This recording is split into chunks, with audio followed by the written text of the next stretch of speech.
Do you think that's real? It is conceivable that AI could take control and reach a point where you couldn't turn it off and it would be making the decisions for people. Yeah, absolutely.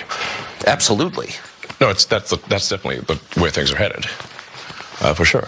I mean, the things like say ChatGPT, which is based on GPT-4 from OpenAI, which is a company that I played a critical role in creating, unfortunately. Yeah, and then that's basically where it ended, because again, he didn't train the AI. He started up his own AI company, notably like 3 weeks before he signed on to that letter saying that we desperately need to have a halt to AI development. Interesting. And the news only came out after that letter that he had signed this thing. Are there concerns about AI? Yes. Will you learn anything about those concerns or how we should handle it by hearing Elon Musk talk to Tucker Carlson? No. He asked him, will we reach a point where you can't turn it off? And he said, yes, that's the way it's going, which could be true, but it has all of the the technical rigor and scientific validity as a statement of any random person overhearing you talk about AI in a bar and saying, yeah, we're not gonna be able to turn it off. And for Tucker Carlson to then be like, oh, really? What do you think Elon Musk is doing? He's running Twitter and then theoretically putting a couple minutes a day into Tesla. He's not developing these things. Why is there no critical thought given whatsoever based purely on the branding of this guy as supposedly being a genius? I do think that we need to have a conversation about what role there is for government when it comes to AI, governments really, how much autonomy should be given to corporations. But the idea that you would take as the only perspective that matters a guy who is already trying to set himself up to make a ton of money off of AI, why would that be the guy that you would trust in this? JR. It says a lot about our society. It says who we worship and why we worship them. He's got money, so therefore him making basic normal statements that any other idiot could make suddenly has more weight to it. We were just talking about procreation.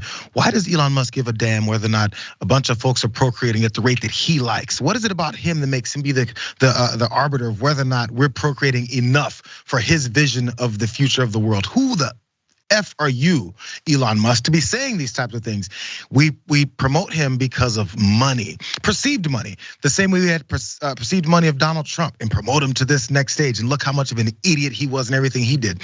But we never learn our lesson. We're slaves to whoever has the money. So if Joe Johnson in the middle of Maine wins the lotto a couple times and wins $100 million, or maybe wins the super lotto ball and wins $700 million. Should we start listening to what he says because he's got some money in his bank account now? Hell no. But we promote certain people that are promoted, that are backed by other folks who want that message to then go out and then talk about how the rest of society needs to procreate to the rate so that I can continue to enslave you with my stupid ass businesses and underpay people and fire them at will at random reasons. That's the reasons why he's talking about this, and we're stupid enough to listen to it because of money, bro, that we give him. Jesus. I'm gonna mention, I 100% agree, and we are stupid to listen. I'm gonna remind people of how stupid we are if we listen to him. We're not gonna play the next video just because I'm sick of hearing his voice at this point. So apologies for that.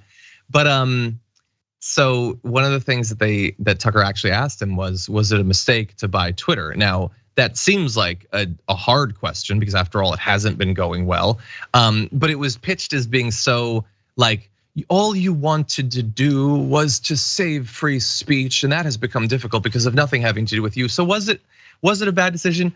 And then Elon Musk says, well, financially, maybe it was. We did just cut the valuation in half, and a lot of people think that that's still overvaluing it or whatever, but that's fine.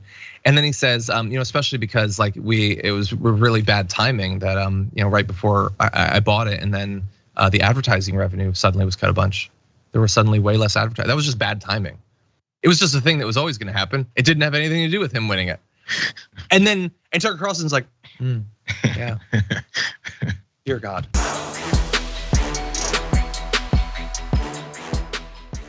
Check out the Damage Report podcast each day, wherever you get your podcasts, whether Pocket Casts or Stitcher or iTunes.